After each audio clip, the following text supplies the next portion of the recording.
Imagine playing pinball with the Sling Shark. That's Sling Shark. Sling Shark is a 2D casual game where the player uses slingshot controls to bounce around the ocean eating tiny animals. During gameplay, the player will control the shark to eat enemies and prey.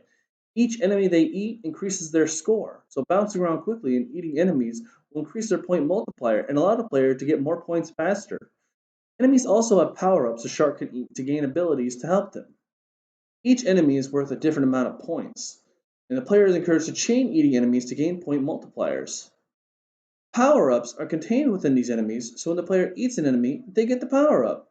These power ups include the bomb, which when the shark eats it, will cause the shark to explode on impact with enemies and walls, repel them, and move faster and bounce around the screen. Power up shield creates temporary shield around the player that makes them invulnerable. Another power up, chum, will increase a shark's frenzy meter more than normal creatures will.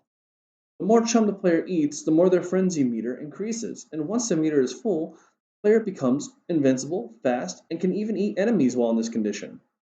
The downside, however, is that this mode is hard to control and the shark becomes almost completely autonomous, bounces around the screen eating everything. The player also has many enemies. They include the orca, the underwater mine, the deep sea diver, and the submarine. These enemies are categorized into two types. Vehicle type, which has the boat, submarine, and helicopter. The boat will drop mines into water and cause explosions. The helicopter's fan will hurt the player if they touch it, and the submarine will shoot slow moving homing missiles at the player.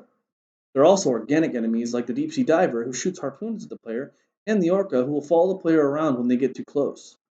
The shark will also have to avoid obstacles, like these guys, the crabs. There are other hazards, like garbage and toxic waste as well, and if the player eats any of that, they'll begin to move slowly over a period of time. If the player touches the crabs, however, they become paralyzed and vulnerable. There is no health in this game, so if the player is hit once, it's game over. At the end of each session, the player point score will unlock cosmetics for the player.